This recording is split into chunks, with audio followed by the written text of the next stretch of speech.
Salut. Alors les vraies étapes sur le parcours de Flamme Jumelle. D'abord, on va dire qu'il y a la rencontre.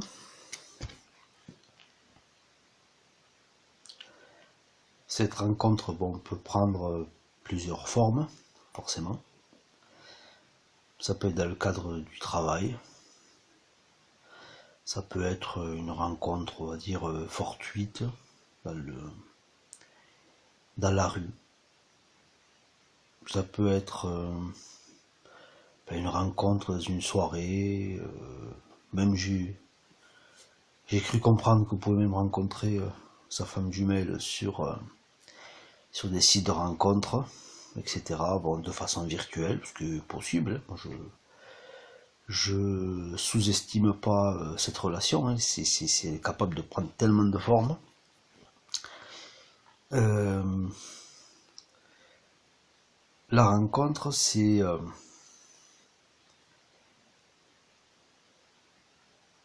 pas toujours une évidence, on va dire. On n'a pas toujours, dire qu'on rencontre l'autre, il n'y a pas écrit FJ sur son front, quoi. Il n'y a pas marqué c'est ma flamme jumelle. Il se passe quelque chose. En ce qui me concerne, au départ, c'était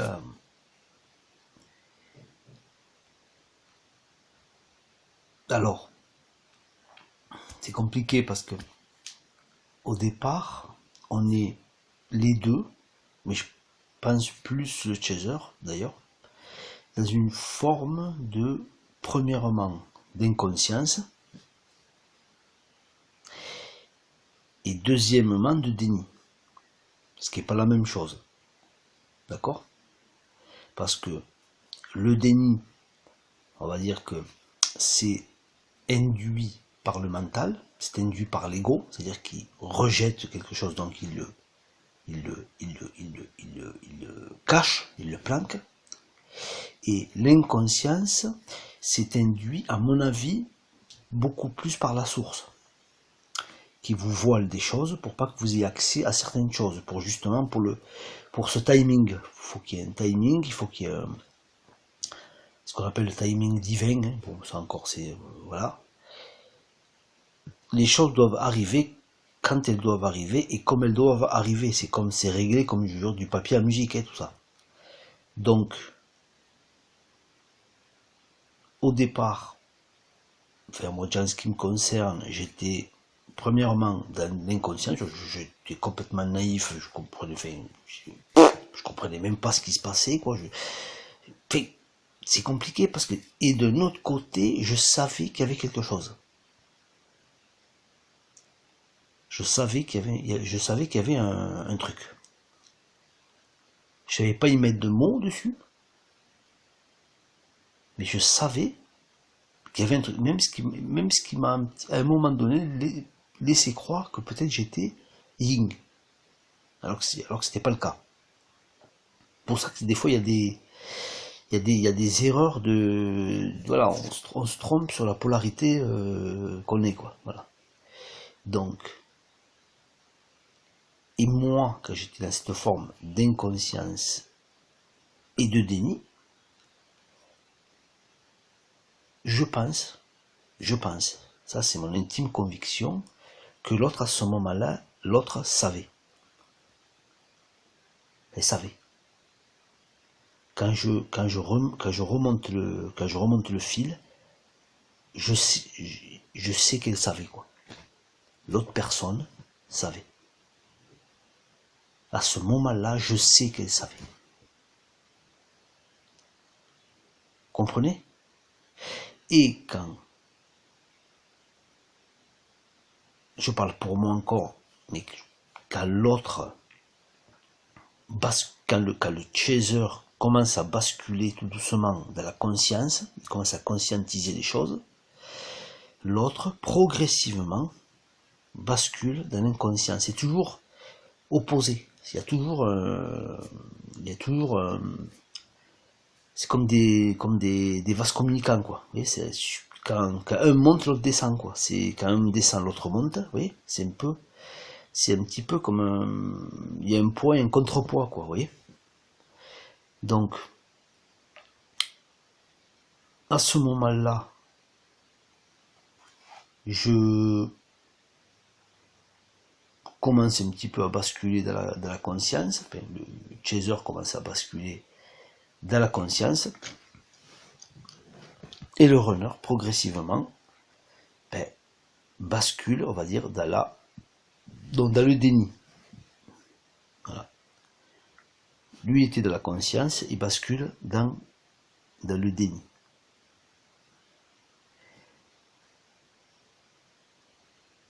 Et à mon avis, quand le chaser croit vivre sa reconnexion, à mon avis, la reconnexion c'est déjà produit avant. Voilà. Alors comment on sait que la reconnexion s'est produite avant? C'est parce que là c'est de l'ordre de l'intime. Parce que tout ça n'est pas conscientisé de toute façon. Ça peut pas l'être. Au départ, les choses ne peuvent pas être conscientisées, c'est pas possible. C'est impossible. C'est des intuitions, c'est des choses très subtiles, quoi.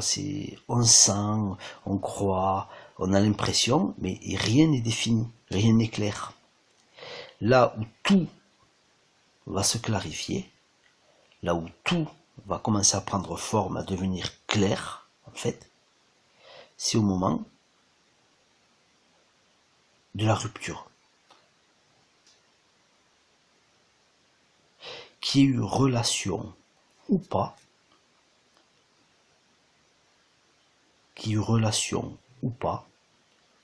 c'est au moment de la rupture que le chaser va être amené à conscientiser. Voilà. Comment? Par la nuit noire de l'âme. Alors la nuit noire de l'âme, elle va être plus ou moins violente, entre guillemets, parce que c'est une épuration, donc forcément une épuration, ça pique. Hein. Donc la nuit noire de l'âme va être plus ou moins violente selon, et là on parle selon le déni du chaser, et là on parle pas d'inconscience, on parle de déni, c'est-à-dire qu'il y a une résistance, et ça c'est normal, hein, on a tous des résistances, et le yin aussi a des résistances, hein. Toi, que bon, il va vivre sa nuit noire de l'âme aussi, mais le chaser a ses résistances, pourquoi? Parce qu'il veut garder le contrôle, hein. Il veut garder le contrôle sur la situation, et il veut garder le contrôle de sa vie, c'est ce qui le sécurise. Donc il va résister, et plus il va résister, plus la nuit noire de l'âme va être profonde, va être difficile, et ça va souffrir, ça va être souffrant, quoi. Donc à un moment donné, parce que bon, je peux vous garantir qu'il va le comprendre, le chaser va comprendre qu'il vaut mieux qu'il lâche, donc il va lâcher le contrôle, plus ou moins. Il va lâcher en même temps, bon, forcément, nuit noire de l'âme dit effondrement, quoi, donc toutes les fausses croyances, etc. Je vais pas rentrer dans les détails. Et là, les choses vont s'apaiser. Les choses vont s'apaiser progressivement. Il va lâcher de plus en plus de choses inutiles. Et là,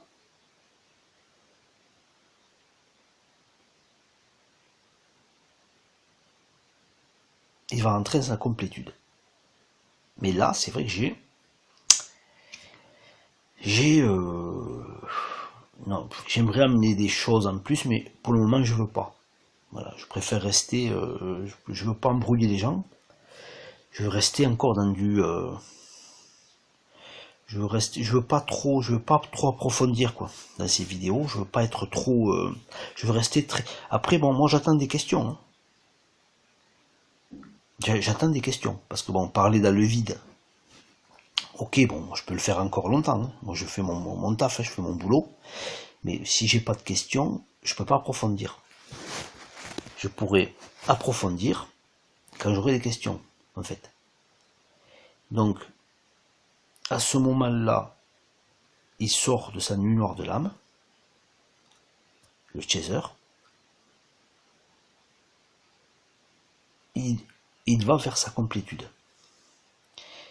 Le runner, lui, ben, par cette rupture, il s'est libéré, on va dire. Enfin, il croit qu'il s'est libéré, bien sûr, parce que bon, déjà, il commençait à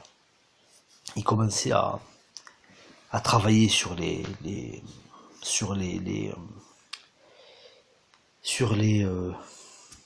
charges karmiques, etc. Il commençait déjà à travailler dessus, donc à un moment donné, mais tout ça c'est inconscient, hein. C'est pas du déni là, c'est inconscient.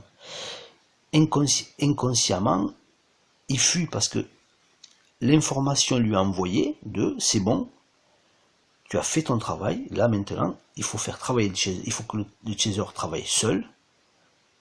Donc, le runner est replongé dans l'inconscience.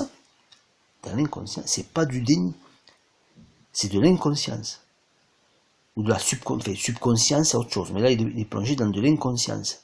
C'est-à-dire que la charge émotionnelle était tellement forte qu'on lui a coupé. À mon avis, c'est la source qui lui a coupé ce côté émotionnel, etc.